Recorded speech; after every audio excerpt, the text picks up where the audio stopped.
had what is called Aboriginal right.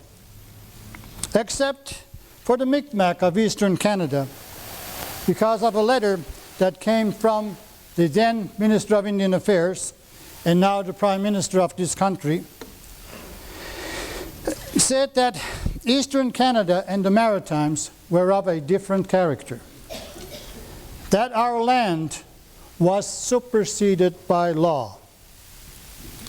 Because of the fact that Mi'kmaq people were always the ones that sent decision makers to these tripartite meetings, and the other parties didn't, we had no alternative but to fold tripartite negotiations or process. In the 80s, we saw a monumental change for the inherent and legal recognition of Mi'kmaq jurisdiction with the adoptions of sections 25 and 35 of the new Constitutional Act of '82. Constitutional protection elevated the responsibilities of both the federal and provincial governments toward Mi'kmaq issues. The 1985 Simon case brought to light the treaty entitlements into the legal framework of the tripartite relationships. In 1928, our late Grand Chief Sillaboy wanted to use our treaty to help him in his trapping charges and lost.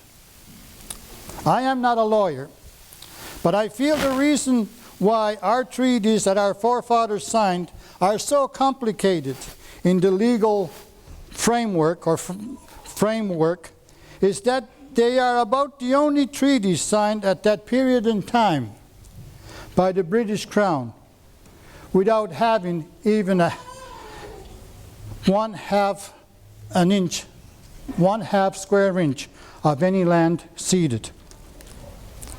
In 1989, Donald Marshall Jr. prosecution expressed serious flaws within the justice system in relation to Mi'kmaq people and recommended a tripartite process. So again in 1984 we started to process with UNSI, CMM, Native Council of Nova Scotia, provincial and federal governments. Then in 1985 it broke off again because of difficulties arising from representation. Who represents who? Again in 1996, events affecting Canada, Nova Scotia and Mi'kmaq relations once again created a need for further tripartite discussion, recognition of inherent right to self-government, and the pending or the release of Royal Commission on Aboriginal Peoples required jurisdictional resolutions far beyond the scope of existing form. After lengthy discussions, as of July 1997, lo and behold, a new form has been proposed, a form which it is hoped will offer a formal process by which further conflicts may be resolved through discussion and consensus through the tripartite process. We have a lot of programs that we have negotiated under the tripartite process. Today, I only have several that require help. We require help in several projects started within the realms of tripartite, namely Unama'ki Tribal Police Force, whereby one of our reserve policemen, I am told, had to ride along on the RCMP for a whole month to do his job. All of this was reported by your auditors, and still and yet we are taking too much time to correct the situation, and too darn many chances that the public can be injured, or even our own policemen. We started Mi'kmaq Justice Institute in January of this year and began the hiring process and training in April of this year. In July of this year, our court workers started to work. And one court worker in the first 2 months reported to us that he had 238 criminal cases in 2 months. We are really not that bad in Cape Breton. But we certainly don't break our new employees gently. We figure if we don't burn them out in 6 months, then they'll last indefinitely. And here's an example. I feel more monies are needed for us to hire court workers. In July of this year, we took on Micmac Young Offenders Program from IAMS. We have a program second to none in Canada in restorative justice. But the funding shortages only lets 5 Cape Breton bands reap the benefits. We have 8 other bands in mainland who must and want to participate, but we cannot afford it. Edwin Sidimuk, translators, we took them on at the Justice Institute in July. The whole of last year, they were hired 24 times by the courts in Nova Scotia. For the month of August, when all the Micmacs are vacationing in Maine, they were called 18 times.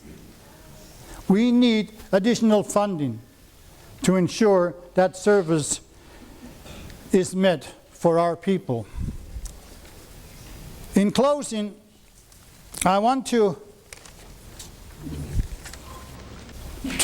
deeply express the Governor General's appearance here. He is the representative of the British Crown where our treaties were signed with. It is the first time ever, and I hope to God, Mr. LeBlanc, that you will come again many times in your position as the Governor General of Canada.